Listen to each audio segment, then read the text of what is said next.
आणि आता लोक इतके खाली गेलेत की माझ्या मुलीच्या अंगात कपडे कसे याच्यावर लोकांची कमेंट्स आहे. याच्यापेक्षा काय वाईट पाहिजे मला.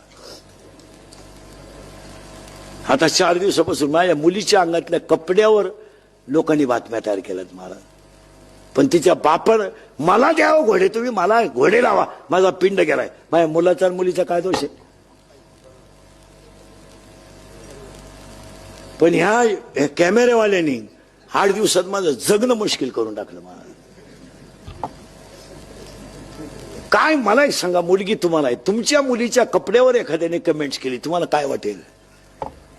आणि मुलीच्या साखरपुड्यात कपडे मुलीकडचे लोक घेतात, नवरदेवाकडचे घेतात का मुलीकडचे घेतात. मग कपडे त्यांनी आणले असतील का म्या घेतले असतील. मग एवढी तरी क्लिप टाकणाऱ्याला लाज पाहिजे ना.